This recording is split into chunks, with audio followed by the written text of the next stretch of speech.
Bayangkan kamu adalah guru di daerah terpencil di sebuah pulau. Sinyal internet buruk, buku paket sudah usang, dan beberapa bahkan dicetak 10 tahun yang lalu. Dan muridmu duduk di depanmu dengan wajah yang sudah menyerah sebelum pelajaran dimulai. Apa yang kamu lakukan? Atau mungkin situasimu lebih dekat dengan ini. Kamu mahasiswa yang harus belajar mandiri. Dosenmu upload modul kuliah, tapi isinya cuma PDF 200 halaman. Kamu buka halaman pertama, kamu baca 2 paragraf, dan tiba-tiba kamu malah buka aplikasi yang lain. Kita semua pernah ada di titik itu, dan bukan karena kita itu malas, tapi karena cara materi itu disajikan tidak dirancang untuk cara otak kita bekerja. Hari ini kita akan belajar tentang solusinya, media digital interaktif dan e-modul.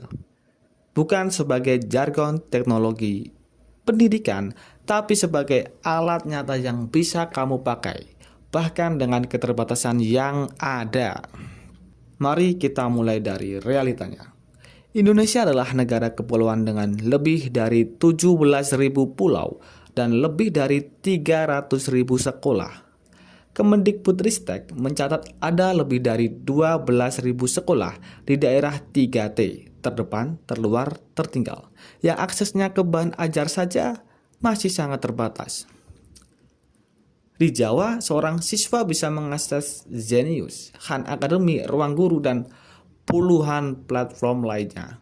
Di Pulau Aru, Maluku, tantangannya bukan memilih platform yang mana, tetapi apakah ada listrik yang cukup untuk mengisi daya tablet. Kesenjangan ini nyata, tapi ini bukan alasan untuk kita berhenti. Ini justru alasan untuk lebih kreatif.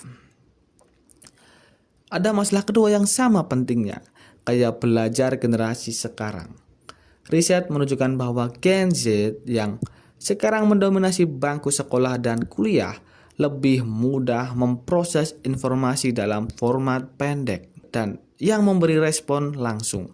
Bukan karena mereka malas berpikir secara mendalam, tapi karena otak mereka sudah terlatih dengan stimulus digital sejak kecil. Lalu ada masalah yang ketiga, banyak pendidik yang mau berubah tapi tidak tahu harus mulai dari mana. Mereka takut teknologi atau mereka merasa tidak punya waktu atau malah tidak punya akses ke alat yang mereka pikir diperlukan. Tiga masalah ini, kesenjangan akses, ketidaksesuaian gaya belajar, dan hambatan bagi pendidik, semuanya punya satu benang merah jawaban. Media digital interaktif yang dirancang dengan tepat untuk konteks yang tepat itu bisa mengubah segalanya. Oke, kita mulai dari definisi yang benar. Media digital interaktif adalah bahan ajar atau konten pembelajaran dalam format digital yang mengizinkan pengguna untuk berinteraksi dengannya dan sistem memberikan respon berdasarkan interaksi tersebut. Kuncinya ada di kata respons. Kalau kamu nonton video YouTube dan video itu tidak berubah apapun yang kamu lakukan, itu bukan interaktif.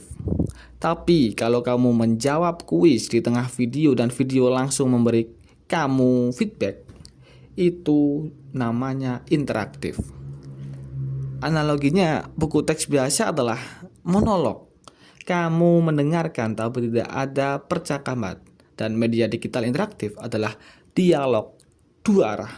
Dan kita semua tahu pelajaran yang paling efektif itu bukan kuliah 1 jam, tapi diskusi selama 20 menit. Ada 4 karakteristik yang harus ada. Yang pertama, interaktivitas. Sistem merespon tindakanmu. Dan kedua, multimedia. Kombinasi teks, gambar, audio, dan video yang saling mendukung satu sama lain. Ketiga, navigasi non-linear. Kamu bisa loncat ke bagian yang kamu butuhkan, bukan harus urut dari halaman 1. Dan yang keempat, feedback secara langsung. Kamu tidak perlu menunggu guru untuk mengoreksi kamu. atau untuk tahu apakah pemahamanmu itu sudah benar atau belum. Tapi ada satu hal yang perlu kita luruskan. Media digital interaktif bukan berarti harus canggih. Sebuah Google Form dengan pertanyaan refleksi yang memberikan feedback secara langsung itu sudah media interaktif. Sebuah Padlet di mana siswa bisa mendapat ide dan melihat ide orang lain itu juga udah interaktif. Jadi interaktivitas itu spektrum, bukan titik yang harus dicapai sekaligus. Sekarang kita masuk ke topik yang sering disalahpahami, e-modul. Banyak yang berpikir e-modul itu ya modul biasa yang dijadikan PDF dan diunggah ke Google Classroom terus selesai. Bukan, itu bukan e-modul. Perbedaannya penting. E-modul yang sesungguhnya itu adalah unit belajar mandiri yang pertama, memiliki tujuan pembelajaran yang spesifik dan terukur. Kedua, menyajikan materi dalam urutan yang terstruktur, tapi bisa dinavigasi secara fleksibel. Ketiga, menyediakan aktivitas dan evaluasi yang memberikan feedback. Dan keempat, bisa digunakan tanpa panduan langsung dari instrukturnya. Kata kuncinya belajar mandiri. E-modul yang baik seharusnya bisa mengajar bahkan ketika gurunya tidak ada di ruangan. Komponen yang harus ada dalam e-modul yang efektif meliputi cover dan identitas modul yang jelas, kompetensi yang akan dicapai, materi utama dengan ilustrasi atau contoh, latihan atau kuis dengan umpan balik, rangkuman, dan glosarium.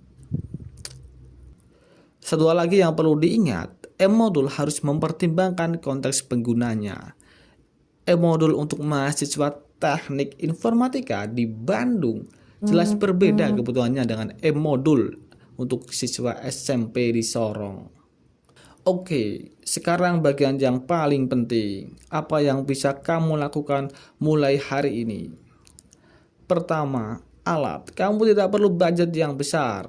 Ini ada daftar yang bisa langsung dipakai seperti Canva untuk mendesain halaman modul dan yang visual dan menarik.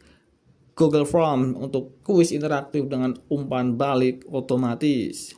H5P untuk konten interaktif seperti drag and drop, video quiz, timeline, dan ini tuh semuanya gratis. Flip PDF atau sigil untuk mengemas e-modul yang bisa dibaca secara offline. Dan kalau kampus atau sekolah mempunyai akses, Articulate Rise adalah standar industri. Langkah memulainya ada 3. Langkah pertama, pilih satu topik, bukan satu semester, bukan satu bab. Satu topik yang paling sulit dipahami siswamu. Disitulah dampaknya paling besar. Langkah kedua, tambahkan satu elemen interaktif. Ya, cukup satu. Sebuah kuis di akhir, sebuah video pendek di tengah materi, atau sebuah pertanyaan refleksi yang membuat siswa berhenti berpikir. Satu elemen itu mengubah modul pasif menjadi aktif. Nah, langkah ketiga, uji dengan 5 orang, bukan langsung sebar ke seluruh kelas. Minta 5 orang mencoba, perhatikan di mana mereka bingung atau berhenti. Lalu perbaiki. Baru sebar lebih luas. Saya tahu ada yang mungkin berpikir, tapi saya tidak bisa mendesain, saya tidak punya waktu, saya tidak mengerti teknologi. Untuk soal desain, kamu tidak perlu jadi desainer grafis. Konsistensi font dan warna itu sudah cukup. Pilih 2 font, 2 warna utama dan pakai sepanjang modul. Itu saja udah profesional banget. Untuk soal waktu, e-modul yang kamu buat sekali bisa dipakai berulang kali. Investasi waktu di awal menghemat waktu di semua semester berikutnya. Dan untuk soal teknologi, mulai dari yang paling sederhana saja, seperti Google Form, satu kuis itu sudah cukup untuk memulai. Dan kita hampir selesai. Tapi saya ingin meninggalkan satu pemikiran. Media digital interaktif dalam e-modul bukan tentang teknologi. Mereka adalah tentang akses. akses terhadap kualitas pendidikan yang sama, dimanapun anak itu berada. Anak yang lahir di Kupang berhak mendapat pengalaman belajar yang sama baiknya dengan anak yang lahir di Jakarta. Teknologi kalau digunakan dengan bijak bisa menjadi jembatan untuk kesenjangan itu. Tapi teknologi tidak bekerja sendiri. Ia butuh guru yang terampil dan percaya diri. Ia butuh kebijakan yang berani, dan ia butuh orang-orang seperti Anda yang mau belajar, berpikir, dan bertindak. Jadi, inilah pertanyaan yang saya tinggalkan untuk Anda. Satu langkah kecil apa yang bisa Anda ambil minggu ini? Apakah itu mulai membaca tentang tools pembuatan e-modul, berbagi konten digital dengan kolega, atau memberikan feedback jujur kepada siswa Anda tentang cara belajar mereka? Perubahan besar dimulai dari langkah kecil yang konsisten, dan langkah itu dimulai dari keputusan yang Anda buat hari ini. Terima kasih sudah menonton. Sampai jumpa di video berikutnya.